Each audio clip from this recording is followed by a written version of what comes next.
9वीं कक्षा के छात्रों की वार्षिक परीक्षाएं चल रही हैं और कल 20 फरवरी 2024 को सोशल साइंस यानी कि सामाजिक विज्ञान विषय का एग्ज़ाम है। और इसकी तैयारी करवाने के लिए आज मैं आपको इस वीडियो के अंदर जो आपकी बुक है समकालीन भारत यानी कि भूगोल की किताब, इस किताब से सभी एक एक नंबर वाले क्वेश्चनों की तैयारी करवाऊँगा। और इससे पहले जो आपकी बुक थी लोकतांत्रिक राजनीति यानी कि पॉलिटिकल साइंस की, इसके एक एक नंबर वाले क्वेश्चनों की वीडियो मैं पहले ही अपने चैनल पर अपलोड कर चुका हूं। और इसके बाद जो है बाकी की दोनों किताबों की भी जल्द ही वीडियो अपलोड हो जाएगी। और उसके बाद 2 और 3 नंबर वाले क्वेश्चनों की और उसके बाद 5 नंबर वाले इंपॉर्टेंट क्वेश्चनों की। इस बार जो है आपको अपने एग्जाम की अच्छे से तैयारी करने की ज़रूरत है, क्योंकि इस बार आपका क्वेश्चन पेपर पिछले सालों के क्वेश्चन पेपर से मुश्किल आएगा। और ये चीज़ आपने इंग्लिश के क्वेश्चन पेपर में नोट की होगी। और ऐसा इस वजह से है क्योंकि हरियाणा बोर्ड ने इस साल सीबीएसई बोर्ड के पैटर्न को फॉलो किया है। इसी वजह से आपका क्वेश्चन पेपर पिछले सालों के क्वेश्चन पेपर से थोड़े से मुश्किल आएंगे। अब क्वेश्चन देखते हैं। यहाँ पर मैंने क्वेश्चन आंसर तैयार किए हैं। जो नॉर्मल क्वेश्चन आंसर हैं उसके अलावा जो पाठों से क्वेश्चन आंसर बनते हैं वो भी मैंने तैयार किए हैं। पहला क्वेश्चन है, सिनकोना के वृक्ष कितनी वर्षा वाले क्षेत्र में पाए जाते हैं। तो ये जो सिनकोना है ये कितनी वर्षा वाले क्षेत्र में पाए जाते हैं। तो ये है 100 सेंटीमीटर तक जहाँ वर्षा होती है, बारिश होती है, वहाँ पर ये वृक्ष पाए जाते हैं। अगला क्वेश्चन है, निम्नलिखित में से कौन सा कारण भारत के उत्तर पश्चिम भाग में शीत ऋतु में होने वाली वर्षा के लिए उत्तरदायी। यानी कि ये पूछा गया है कि सर्दी के मौसम में उत्तर पश्चिम भारत के अंदर जो बारिश होती है उसका क्या कारण है। तो उसका कारण है पश्चिमी विक्षोभ। अगला क्वेश्चन है, गोवा के दक्षिण में स्थित पश्चिम तटीय पट्टी इसको कहते हैं कन्नड़। यानी कि गोवा के दक्षिण में जो तटीय पट्टी है उसको कन्नड़ कहते हैं। अगला क्वेश्चन है, निम्नलिखित में से कौन सी नदी प्रायद्वीपीय भारत की सबसे बड़ी नदी है। तो ये नदी है गोदावरी। अगला क्वेश्चन है, नर्मदा नदी का उद्गम कहाँ से है। यानी कि नर्मदा नदी कहाँ से उत्पन्न होती है। तो ये होती है अमरकंटक से। रबड़ का संबंध किस प्रकार की वनस्पति से है। तो ये है उष्णकटिबंधीय वर्षावन। यानी कि यहाँ पर जो है रबड़ पाई जाती है। अगला क्वेश्चन है, निम्नलिखित नदियों में से कौन सी नदी भ्रंश घाटी से होकर बहती है। यानी कि भ्रंश घाटी से कौन सी नदी बहती है। तो ये बहती है ताप्ती। अगला क्वेश्चन है, भारत में मॉनसून का आगमन कब होता है। भारत के अंदर यानी कि बारिश की शुरुआत कब होती है। तो जून की शुरुआत में के प्रारंभ में। उसके बाद अगला क्वेश्चन है, बांग्लादेश में ब्रह्मपुत्र को किस नाम से जाना जाता है। यानी कि जो ब्रह्मपुत्र नदी है इसको बांग्लादेश में किस नाम से जानते हैं। तो इसको बांग्लादेश के अंदर जमुना कहते हैं। उसके बाद नेक्स्ट है, ग्रीष्म ऋतु में उत्तरी मैदानों में बहने वाली पवन को निम्नलिखित में से क्या कहते हैं। यानी कि जो गर्मियों के अंदर हवा बहती है उत्तरी मैदानों में उसको क्या कहते हैं। उसको कहते हैं लू। संसार की छत किस भूभाग को कहते हैं। तो ये है पामीर ग्रंथि। इसको जो है संसार की छत कहते हैं। उसके बाद अगला क्वेश्चन है, क्षेत्रफल की दृष्टि से भारत का संसार में कौन सा स्थान है। यानी कि क्षेत्रफल की दृष्टि से ये पूछा गया है कि भारत का संसार के अंदर कौन से स्थान पर है। तो 7वें नंबर पर है। अगला है, उत्तरांचल उत्तर प्रदेश, बिहार, पश्चिमी बंगाल और सिक्किम की सीमाएं किस देश को छूती हैं। तो ये है नेपाल की। यानी कि इन सभी राज्यों का जो बाउंड्री है, जो बॉर्डर है, वो नेपाल से लगता है। उसके बाद अगला क्वेश्चन है, भारत का सबसे पूर्वी देशांतर कौन सा है। तो ये है 97 डिग्री 25 पूर्व। अगला देखें, ग्रीष्मावकाश में आप यदि यानी कि गर्मी की छुट्टियों के दौरान आप यदि कवरत्ती जाना चाहते हैं तो ये किस केंद्र शासित क्षेत्र में जाएंगे। तो लक्षद्वीप में। तो ये पूछा गया है, अगर आप गर्मी की छुट्टियों के अंदर कवरत्ती जाना चाहते हैं तो ये कहाँ पर है। तो ये है लक्षद्वीप में। भारत अक्षांशीय दृष्टि से किस गोलाई में स्थित है। तो ये है उत्तरी गोलार्ध में। उत्तर से दक्षिण तक भारत की लंबाई है तो ये है 3214 किलोमीटर। और पूर्व से पश्चिम तक भारत की चौड़ाई है ये है 2933 किलोमीटर। उसके बाद अगला क्वेश्चन है, क्षेत्रफल के आधार पर भारत का सबसे बड़ा राज्य कौन सा है। यानी कि क्षेत्रफल के आधार पर जो है राजस्थान है सबसे बड़ा क्षेत्र भारत का।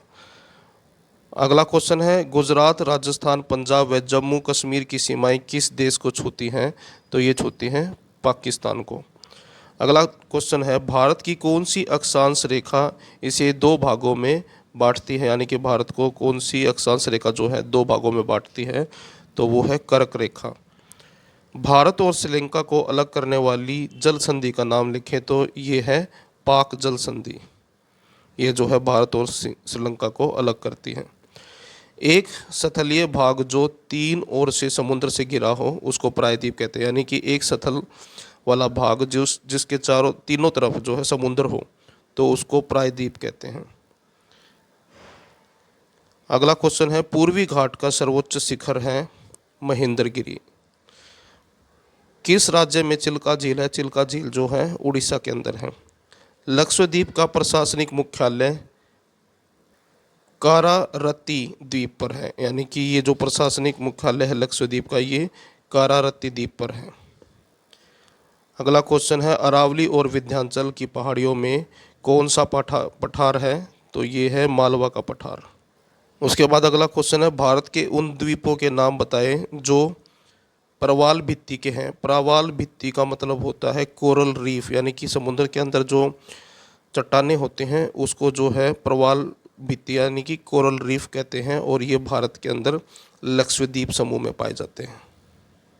अगला क्वेश्चन है, भारत की सबसे बड़ी खारे पानी की झील कौन सी है? तो ये है चिल्का झील। ये भारत की सबसे बड़ी खारे पानी की झील है। उसके बाद संसार की छत, ये पहले भी आ चुका है, पामीर ग्रंथि। उसके बाद है, नदियों द्वारा निर्मित भाबर के दक्षिणी भाग को क्या कहते हैं? तो इसको कहते हैं तराई, तराई वाला क्षेत्र। उसके बाद है, अरावली और विंध्यन श्रेणियों के बीच कौन सा पठार स्थित है? तो यहाँ पर है मालवा पठार। अगला है, एक बारहमासी नदी का नाम बताए। बारहमासी मतलब जो 12 महीने यानी कि पूरा साल बहती है, तो ये है यमुना नदी। अगला है, उत्तरी मैदान की मुख्य नदी कौन सी है? तो उत्तरी मैदान की गंगा नदी जो है सबसे मुख्य नदी है। एक नदी तंत्र द्वारा जिस क्षेत्र का जल प्रवाहित होता है उसे कहते हैं अपवाह द्रोणी। वुलर झील किस राज्य में है? वुलर झील जो है जम्मू कश्मीर के अंदर है। अगला क्वेश्चन है, जब सहायक नदियां मुख्य नदी से समकोण पर मिलती हैं तब अपवाह का कौन सा प्रतिरूप बनता है? तो बनता है जालीनुमा प्रतिरूप। उसके बाद अगला क्वेश्चन है, ब्रह्मपुत्र को तिब्बत में किस नाम से जाना जाता है? तो सांगपो। तो यहाँ पर ये पूछा गया है कि जो ब्रह्मपुत्र नदी है उसको तिब्बत के अंदर किस नाम से पुकारते हैं? तो इसको कहते हैं सांगपो। अगला क्वेश्चन है, दक्षिण गंगा के नाम से कौन सी नदी प्रसिद्ध है? तो ये है गोदावरी नदी, इसको दक्षिण गंगा भी कहते हैं। शीतकाल की वर्षा किस फसल के लिए लाभदायक है? यानी कि सर्दियों के अंदर जो बारिश होती है वो किसके लिए फ़ायदेमंद होती है? रबी की फसल के लिए। अल नीनो का क्या अर्थ है? अल नीनो का मतलब होता है गर्म समुद्री धारा। अगला क्वेश्चन है, मानसून शब्द की उत्पत्ति किस भाषा से हुई है? तो ये हुई है अरबी भाषा से। महावट किस ऋतु की वर्षा को कहते हैं? तो ये शीत ऋतु यानी कि सर्दियों में जो बारिश होती है उसको महावट कहते हैं। अगला है, काल बैसाखी का संबंध किससे है? तो इसका संबंध है बंगाल से। अगला क्वेश्चन है, भारत के उत्तरी पश्चिमी भाग में शीत ऋतु में होने वाली वर्षा के लिए उत्तरदायी कारण क्या है? पश्चिमी विक्षोभ। किस स्थान पर विश्व में सबसे अधिक वर्षा होती है? तो ये है मानसीन राम। तो विश्व में सबसे ज़्यादा बारिश जो है मासीन राम में होती है, और मासीन राम जो है भारत के मेघालय में है। उसके बाद अगला क्वेश्चन है, भारत की जलवायु कैसी है? तो मानसूनी जलवायु है भारत की। अगला क्वेश्चन है, गिर राष्ट्रीय उद्यान किस राज्य में स्थित है? तो ये जो है गुजरात के अंदर है। काजीरंगा राष्ट्रीय उद्यान कहाँ पर है? ये है असम के अंदर। और जंगली गधे कहाँ पाए जाते हैं? तो ये कच्छ के रण में पाए जाते हैं जंगली गधे। एक सींग वाला गैंडा कहाँ पाया जाता है? ये असम के अंदर पाया जाता है। सुंदरवन जीवमंडल निश्चय क्षेत्र कहाँ स्थित है? यानी कि ये सुंदरवन जो है बंगाल के अंदर है। मैग्रोव वन यानी कि मैग्रोव जंगल जो है पाए जाते हैं, ये पाए जाते हैं पश्चिम बंगाल के अंदर।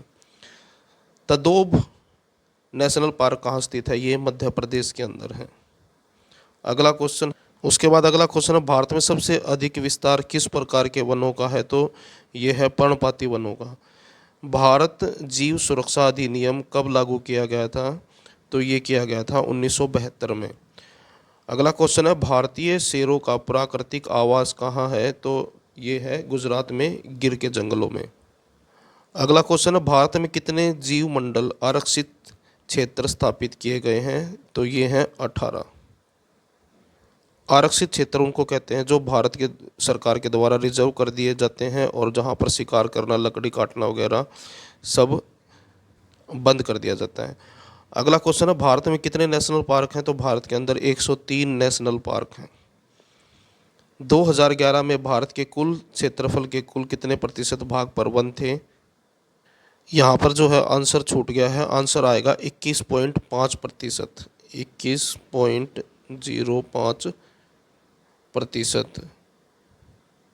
उसके बाद अगला क्वेश्चन है, प्रति वर्ग किलोमीटर में लोगों की संख्या डैश कहलाती है? तो इसको कहते हैं जनसंख्या घनत्व। अगला है, प्रति हजार पुरुषों पर महिलाओं की संख्या क्या कहलाती है? तो इसको कहते हैं लिंग अनुपात। 2011 की जनगणना के अनुसार भारत में 10 लाख से अधिक जनसंख्या वाले नगरों की संख्या कितनी है? तो ये है 53। यानी कि 53 शहर ऐसे हैं भारत के अंदर जिसके अंदर जनसंख्या जो है 10 लाख से ज़्यादा है। वर्ष 2011 की जनगणना के अनुसार भारत की जनसंख्या कितनी थी? तो ये थी 121.6 करोड़। उसके बाद अगला क्वेश्चन है, वर्ष 2011 में भारत की साक्षरता दर क्या थी? तो ये थी 74.4%। तो ये थे आपके 9वीं कक्षा के भूगोल के एक नंबर वाले इंपॉर्टेंट क्वेश्चन। वीडियो अच्छी लगे तो लाइक करें, चैनल को सब्सक्राइब करके ऑल के बटन के ऊपर क्लिक कर लें ताकि जब नेक्स्ट वीडियो अपलोड हो तो उसका नोटिफिकेशन आपको मिल जाए।